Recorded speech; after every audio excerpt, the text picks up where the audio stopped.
The first time I stayed at my girlfriend's house, I think her dad tried to talk to me. Only problem was, he'd already passed away. Welcome back to the save file. Today's save file is about the night I may or may not have met my future father-in-law.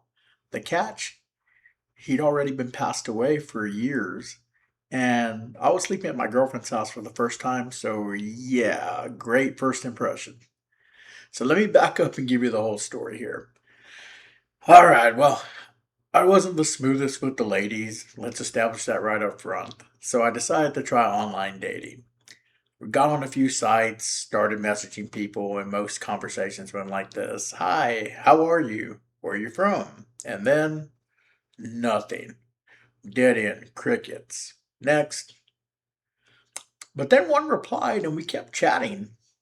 And, hours eventually turned into days, days turned into weeks, weeks turned into months, and almost a year of talking online. And we sent pictures to each other, but I think we both didn't really believe that the other person was real. And honestly, we both thought we both thought each other that I thought could be a serial killer and she thought I could be a serial killer.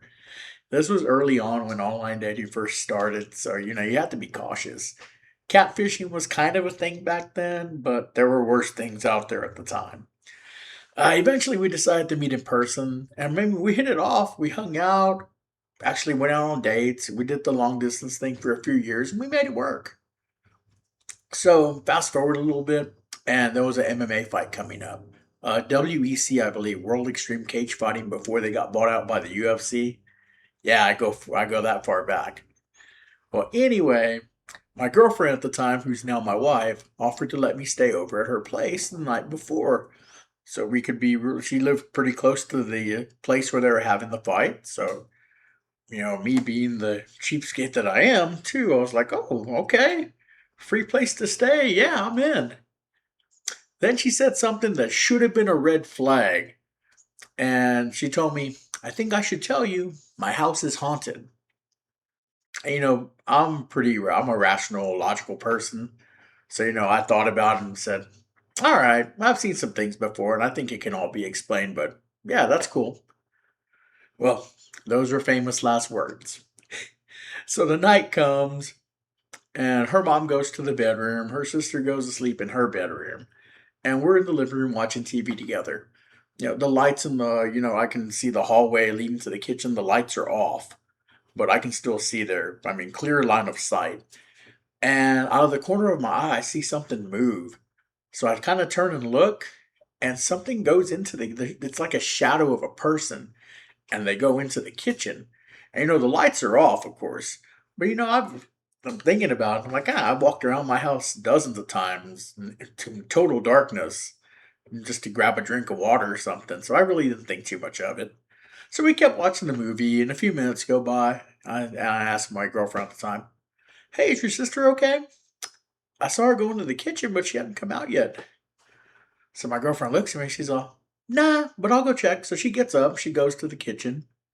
Then she goes over to her sister's bedroom.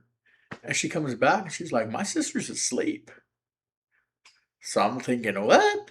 So I get up. We both go into the kitchen, and there's nothing there. And then she looks at me real casually. She tells me, You probably saw a shadow person. I told you my house was haunted. So I wasn't trying to show it at the time, but I'm going to admit now, the hair on my back stood up just a little bit. But being Mr. Cool, Mr. Macho, I'm trying to rationalize it. Maybe I just missed seeing her walk back to the room. We were watching a movie. Maybe I was really focused on that, so she might have just snuck by.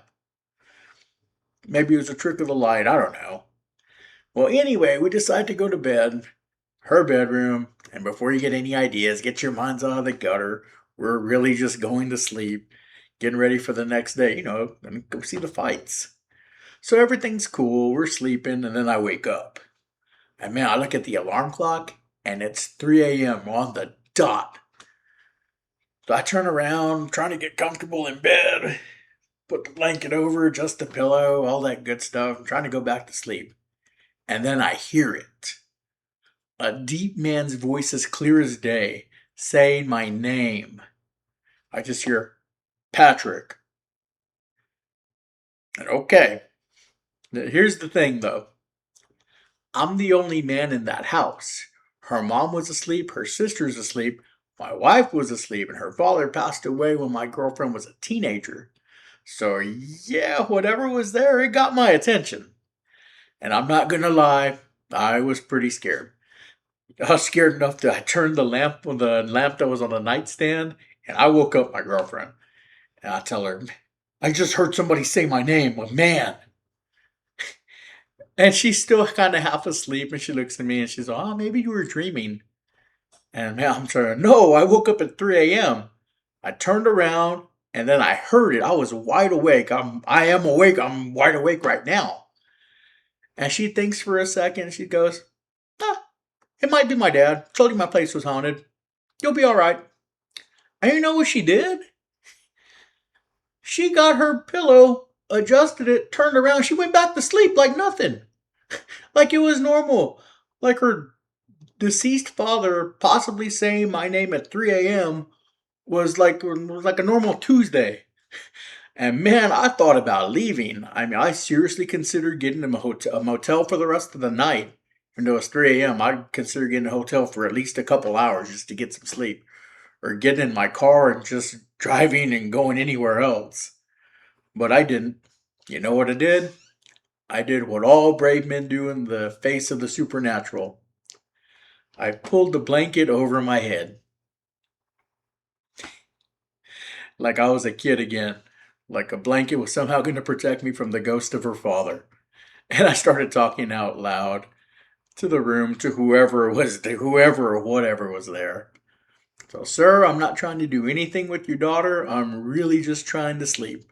No funny business going on here. I'm just sleeping. That's it. I respect your daughter. I respect your home. Please just let me go to sleep. And you know what? I didn't hear nothing for the rest of the night. But I also didn't sleep a single wink either, not one. I stayed up all night under that blanket, wide awake until the sun came up. Next day came, we went to the fights, had a good time. We met Chuck Liddell. And when my girlfriend asked if I wanted to stay over another night instead of driving home, I said, nope, I'm going straight home. And I did. I drove straight home to Corpus Christi, 2 hours away from San Antonio. Now, here's the thing, though. Years later, I've slept at that house several times now. And nothing has happened since that night. Not a sound, not a shadow, nothing. Her mom eventually had the house blessed, and maybe that helped. Maybe whatever was there just said what needed to be said and moved on. Or maybe it was never there at all. I don't know. Maybe I just had the world's most vivid, not a dream. I can't explain what happened that night. All I know is I was the only guy in that house. And I heard another man's voice say my name at 3 a.m. in the morning. I don't know why I thought of putting the blanket over my head would do anything, but I guess it worked as much as it could, and like I was a kid hiding from monsters. But here's the thing: I ended up marrying her anyway, haunted house and all, shadow people, mysterious voices included. So if that was her father checking on me that night, I guess I passed the test. Barely, while looking like an idiot hiding under my blanket like he was gonna do something, and promising I wasn't trying anything. Not exactly how I imagined meeting my future father-in-law, but hey, at least he didn't ask me what my intentions were. He just said my name and scared the living crap out of me that night. Well, thanks for listening to the Safe File, everybody, and if you ever had a paranormal experience, leave it in the comments below. Thank you for listening, and I'll see you guys in the next one.